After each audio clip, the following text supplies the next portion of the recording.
Shalom, senang sekali bisa menyembah Tuhan bersama-sama lagi di doa pagi. Mari kita siapkan hati sama-sama. Selamat pagi Bapa, selamat pagi Tuhan Yesus, selamat pagi Roh Kudus. Kami rindukan hadirat-Mu, kami rindukan Engkau Tuhan pagi hari ini. Kami mau datang memuji menyembah-Mu, kami rindu mendengar tuntunan suara-Mu, dan kami percaya kami juga akan dipakai Tuhan pagi hari ini. Di dalam nama Tuhan Yesus kami berdoa. Terimalah ya Tuhan pujian penyembahan kami ini. Yesus, Kau sungguh baik. Yesus, nama-Mu indah. Yesus, ku cinta Kau selalu. Ku tinggikan, ku agungkan selamanya. Yesus, Yesus, Kau sungguh baik. Yesus, nama-Mu indah. Yesus, ku cinta ku tinggikan, ku agungkan selamanya. Ku mau memuji-Mu, ku selalu puji-Mu. Ku mau menyembah-Mu, ku selalu sembah-Mu. Kau yang layak terima semua pujian, kemuliaan hanya bagi Tuhan. Katakan Yesus, Engkau sungguh baik. Yesus, Kau sungguh baik. Yesus, nama-Mu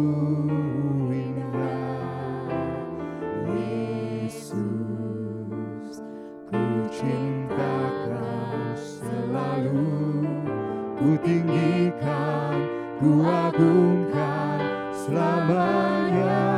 Yesus, Kau sungguh baik. Yesus, Kau sungguh baik. Yesus, nama-Mu indah. Yesus, ku cinta ku tinggikan, ku agungkan selamanya. Ku mau memuji-Mu, ku selalu puji-Mu. Ku mau menyembah-Mu, ku selalu sembah-Mu. Kau yang layak terima semua pujian, kemuliaan hanya bagi Tuhan. Ku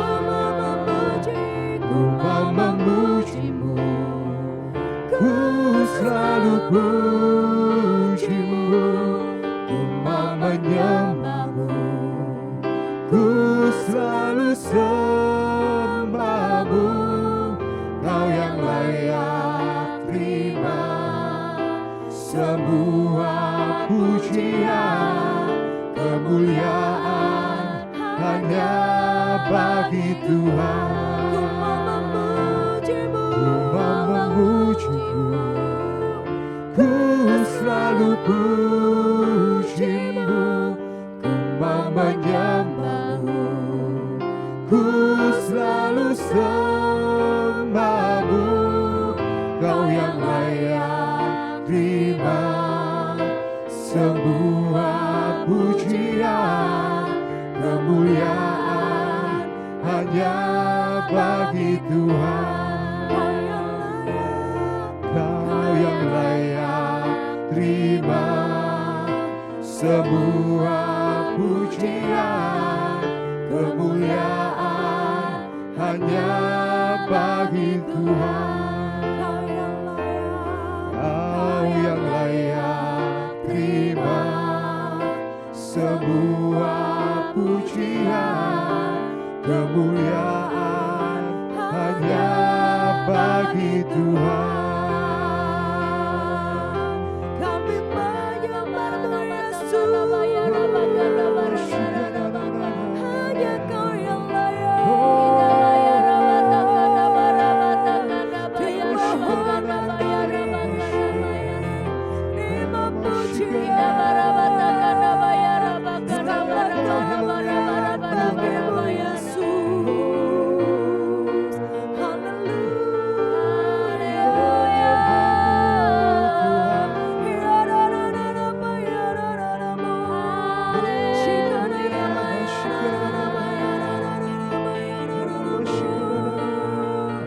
Kami tinggikan Engkau Yesus, Allah satu-satunya, Allah kami yang hidup. Tiada yang seperti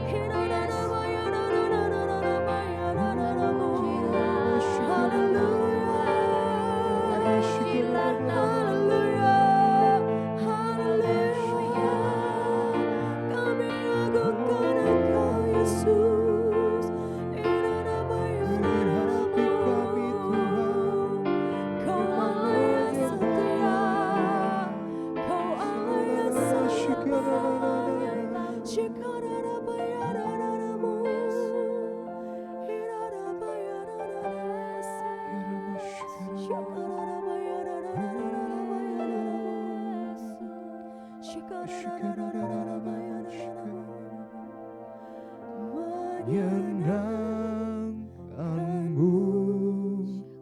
senangkanmu,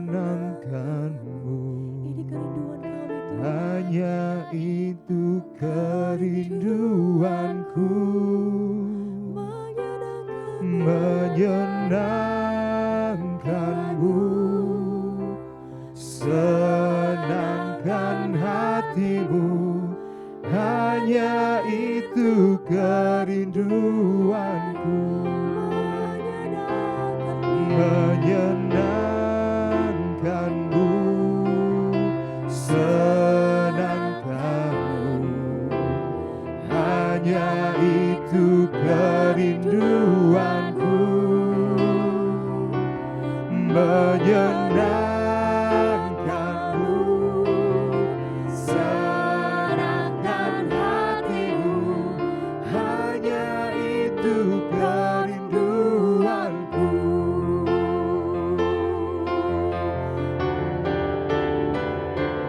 Menyenangkanmu, senangkanmu, hanya itu kerinduanku.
Tuhan, kami rindu menyenangkan-Mu lewat apa yang kami lakukan dalam kehidupan kami. Kami rindu Tuhan, Kau disenangkan, Kau dimuliakan ya Bapa. Urapi hati kami, urapi kehidupan kami, agar apa yang kami dapat di dalam hadirat-Mu Tuhan, tuntunan firman, indahnya Tuhan, hadirat-Mu bisa kami lakukan, bisa kami bawa dalam kehidupan kami. Kami menjadi orang-orang yang terus menyenangkan hati-Mu Tuhan. Terima kasih ya Bapa. Sebentar kami mau baca Alkitab, kami mau dengar firman. Tuhan bicara, Tuhan tuntun kehidupan kami. Di dalam nama Tuhan Yesus, haleluya, amin. Mari kita buka firman Tuhan sama-sama di 1 Petrus 2 ayat yang ke-11 sampai yang ke-17. 1 Petrus 2 ayat 11 sampai 17.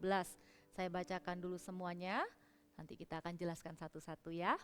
Saudara-saudaraku yang kekasih, aku menasihati kamu supaya sebagai pendatang dan perantau, kamu menjauhkan diri dari keinginan-keinginan daging yang berjuang melawan jiwa.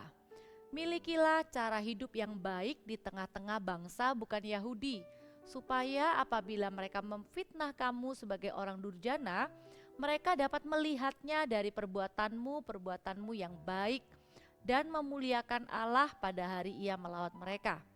Tunduklah karena Allah kepada semua lembaga manusia, baik kepada raja sebagai pemegang kekuasaan yang tertinggi, maupun kepada wali-wali yang diutusnya untuk menghukum orang-orang yang berbuat jahat dan menghormati orang-orang yang berbuat baik. Sebab inilah kehendak Allah, yaitu supaya dengan berbuat baik, kamu membungkam kepicikan orang-orang yang bodoh.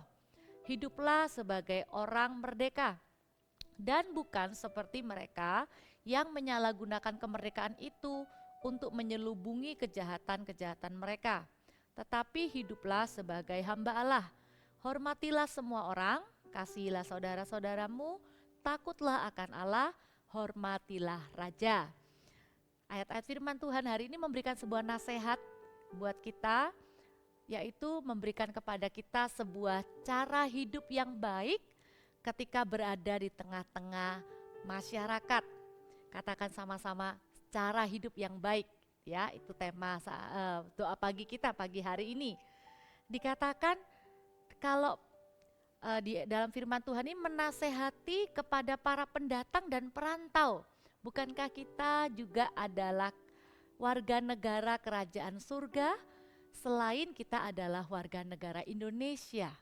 Kalau di sini konteksnya orang percaya dikatakan supaya mereka cara hidupnya baik di tengah-tengah bangsa yang bukan Yahudi. Kalau di dalam firman Tuhan, bangsa Yahudi identik dengan bangsa yang sudah mengenal firman, mengenal Tuhan, mengenal Yesus. Tapi bukankah kita saat ini sebagai warga negara Indonesia, kita juga adalah pendatang di dunia ini dan kita juga harus punya cara hidup yang baik, khususnya di tengah masyarakat Indonesia yang mayoritas belum mengenal Tuhan juga. Maka ada dua paling tidak yang kita bisa pelajari dari firman yang menjadi nasihat firman, bagaimana kita bisa punya cara hidup yang baik di tengah masyarakat yang belum mengenal Tuhan. Yang pertama yaitu tunjukkan identitas kita sebagai anak Tuhan. Kalau dikatakan kita harus sengaja menjauhkan diri dari keinginan daging yang berjuang melawan keinginan jiwa, artinya kita diminta untuk hidup dengan standar firman, tidak mengikuti arus dunia ini, tidak mengikuti apa yang mayoritas orang kebanyakan lakukan. Karena semua orang melakukannya bukan berarti kita bisa melakukannya. Karena standar yang tertinggi adalah firman Tuhan. Firman Tuhan juga menasihati kita supaya kita melakukan perbuatan yang baik. Supaya pada saat mereka mau memfitnah kita, mereka melihat perbuatan baik kita. Ini bukan hanya sekedar perbuatan baik seperti menolong orang begitu, tapi ini adalah perbuatan baik yang keluar dari iman percaya kita kepada Tuhan. Apa sih perbedaan kita sebagai orang percaya dengan orang yang belum percaya? Kita berbuat baik bukan untuk diselamatkan. Kita berbuat baik karena kita sudah diselamatkan. Namun firman Tuhan juga dengan tegas memberikan sebuah awasan kepada kita. Kita yang sudah merdeka karena kasih karunia Allah, janganlah kita memakai kemerdekaan itu, menyalahgunakan kemerdekaan itu justru untuk menyelubungi kejahatan-kejahatan. Dengan kata lain, mari kita hidup dengan tidak memandang rendah kasih karunia Tuhan. Kalau orang-orang, rekan sekerja kita yang belum kenal Tuhan, menurut kepercayaan mereka akan dengan sungguh-sungguh menjaga kehidupan mereka berbuat baik demi bisa membayar setiap dosa dan kesalahan. Kita tidak demikian, kita umat yang sudah ditebus oleh Tuhan Yesus, kasih karunia tersedia, pengampunan tersedia di dalam nama Tuhan Yesus. Namun itu bukanlah alasan untuk kita sengaja untuk berbuat dosa. Mari biar lewat nasihat firman Tuhan hari ini, marilah kita berani dengan sengaja menunjukkan identitas kita sebagai anak Tuhan di tengah-tengah orang yang tidak percaya, bukan dengan perkataan kita, tapi dengan perbuatan kita. Anak Tuhan yang ada di tengah-tengah orang yang belum percaya, baik sebagai siswa, mahasiswa, ataupun orang yang sudah bekerja, kita harus punya karakter yang lebih baik daripada orang-orang yang belum mengenal Tuhan. Dalam hal kasih, dalam hal kejujuran, dalam hal kerja keras juga. Kita perlu lebih bersungguh-sungguh dalam pekerjaan. Kalau kita sekantor dengan orang-orang yang gak kenal Tuhan, bagaimana kita bisa menunjukkan identitas kita sebagai anak Tuhan? Yaitu dengan kita bekerja dengan lebih rajin, lebih semangat. Karena kita tahu apa yang kita kerjakan bukan untuk manusia tapi untuk Tuhan. Amin. Dengan menunjukkan identitas kita sebagai anak Tuhan. Saya sedih, saya pernah mengunjungi sekolah di mana anak Tuhan justru lebih kurang pintar dibanding anak Tuhan. Atau saya pernah mengunjungi sebuah kota di mana orang yang bekerja mengatakan, pengusaha-pengusahanya berkata, saya lebih baik rekrut anak-anak yang bukan anak Tuhan. Karena kalau anak Tuhan malah lebih banyak acara, lebih banyak mungkin buat alasan dan lain-lain. Tentu kita tidak menginginkan hal demikian, amin. Kita mau punya cara hidup yang baik di tengah-tengah masyarakat yang tidak mengenal Tuhan, dengan cara menunjukkan identitas kita sebagai anak Tuhan. Yang kedua, nasihat firman Tuhan memberikan nasihat kepada kita untuk kita menjadi warga negara yang mentaati dan menghormati pemerintah. Itu adalah cara hidup yang baik untuk kita ada di tengah-tengah masyarakat. Karena memang firman Tuhan katakan juga di kitab Roma, saya bacakan ya, Roma 13 ayat 1-3, dikatakan demikian, tiap-tiap orang harus takluk kepada pemerintah yang di atasnya, sebab tidak ada pemerintah yang tidak berasal dari Allah, dan pemerintah-pemerintah yang ada ditetapkan oleh Allah. Sebab itu barang siapa melawan pemerintah, ia melawan ketetapan Allah, dan siapa yang melakukannya akan mendatangkan hukuman atas dirinya. Sebab jika seorang berbuat baik, ia tidak usah takut kepada pemerintah, hanya jika ia berbuat jahat. Maukah kamu hidup tanpa takut terhadap pemerintah? Perbuatlah apa yang baik, dan kamu akan beroleh pujian daripadanya. Firman Tuhan ini indah, Bapak Ibu Saudara. Kita tidak diminta untuk takut pada pemerintah. Firman Tuhan tadi katakan, kasihilah saudara-saudara, hormatilah semua orang, takutlah akan Allah, hormatilah raja. Hanya kepada Tuhan saja kita takut, kepada pemerintah kita taat dan hormat, tunduk kepada pemerintah karena Allah. Di sini dikatakan lembaga manusia sebagai baik kepada raja sebagai pemegang kekuasaan tertinggi. Kalau di Indonesia kita bukan punya raja, tapi kita punya pemerintah, presiden, dan kemudian menteri, kemudian gubernur, kemudian aparat-aparat yang bertugas, polisi dan lain-lain. Bagaimana cara kita mentaati dan menghormati pemerintah selain dengan mentaati peraturan yang ada? Kita tidak melanggar lampu lalu lintas, kita taat membayar pajak, membuang sampah pada tempatnya. Kita lakukan kewajiban dasar kita sebagai warga negara. Kita hidup dalam sosialisasi yang baik dengan orang-orang yang berbeda keyakinan dengan kita. Tapi yang terutama juga adalah dengan tidak berkata jahat tentang pemimpin yang ada di bangsa kita. tidak mengucapkan kata-kata yang jahat mengenai bangsa dan negara kita sendiri, tapi melainkan ucapkanlah berkat. Ada tertulis dalam firman Tuhan di Kisah Para Rasul 23 ayat 5 dikatakan begini, memang ada tertulis, janganlah engkau berkata jahat tentang seorang pemimpin bangsamu. Tuhan tidak menginginkan kita mengucapkan kata-kata yang negatif tentang bangsa kita sendiri, bangsa Indonesia. Kita mau punya cara hidup yang baik di tengah-tengah masyarakat yang tidak mengenal Tuhan. Yang kedua yaitu dengan tidak mengucapkan kata-kata yang jahat mengenai bangsa dan pemimpin bangsa kita, tetapi ucapkanlah berkat. Bukankah firman Tuhan juga berkata, berdoalah untuk kota itu kepada Tuhan, sebab kesejahteraannya adalah kesejahteraanmu. Saya mau ajak, kita masih di bulan Agustus, kita mau dedikasikan doa pagi kita hari ini untuk mengucapkan berkat bagi bangsa Indonesia, bagi pemimpin-pemimpin yang ada di Indonesia. Saya mau ajak kita menyanyikan sebuah lagu yang mengatakan Indonesia bagi kemuliaanmu, Indonesia bagi kemuliaanmu. Lagu ini adalah salah satu lagu yang ada di album Indonesia di Hatiku. Waktu itu di launching sekitar 7 tahun yang lalu pada tahun 2016. Dan saya masih ingat waktu itu Pastor Philip menyampaikan berkat nubuatan kepada bangsa Indonesia. Saya bacakan ya. Ya waktu itu diambil dari kitab Yesaya 60 ayat 3 sampai 7. Biarkan ini mengingatkan kita kembali bahwa inilah rencana Tuhan untuk bangsa Indonesia. Ini adalah janji Tuhan bagi Indonesia. Ini adalah berkat yang Tuhan akan berikan untuk negara kita Indonesia. Dan kita sebagai orang percaya, mari kita sepakat dengan apa kata firman, kita ucapkan berkat. Yang pertama, dikatakan pengunjung ke Indonesia akan membeludak karena turisme, konferensi internasional bergengsi, dan bahkan kebangunan rohani. Kita sudah mulai melihat itu mulai digenapi. Perkataan ini diucapkan 7 tahun yang lalu, tapi kita sudah melihat penggenapannya sampai hari ini. Yang kedua, orang-orang Indonesia akan pulang ke tanah air karena panggilan Tuhan, khususnya anak muda dan keluarga muda yang punya kepandaian. Yang ketiga, asing akan menanam modal, ilmu pengetahuan dan teknologi di dalam negeri karena Indonesia diberkati dan ekonominya maju.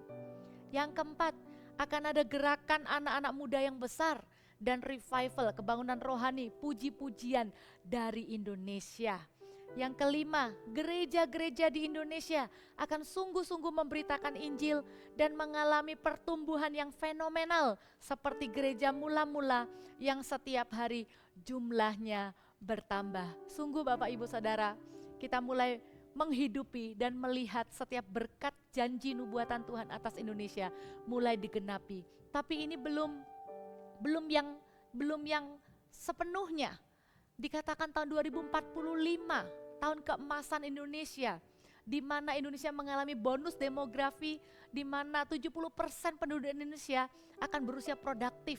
Di situ ekonomi Indonesia akan menjadi urutan awal-awal dari perekonomian dunia. Dan pada saat itu saya percaya anak-anak Tuhan juga akan bersinar. Amin. Ucapkan berkat mulai dari hari ini. Berhentilah komplain tentang bangsa sendiri. Berhentilah pesimis tentang Indonesia. Berhentilah mengucapkan kata-kata negatif tentang Indonesia. Karena Tuhan akan memakai anak-anak Tuhan, memakai kita semua mengucapkan berkat bagi Indonesia. Anda siap? Amin. Kita katakan Indonesia bagi kemuliaan Tuhan. Kita akan ucapkan berkat bagi Indonesia. Indonesia Bagi kemuliaan-Mu, nyatakanlah kebesaran-Mu, dan kami tinggikan, kami agungkan Kau Yesus Tuhan. Indonesia bagi kemuliaan-Mu,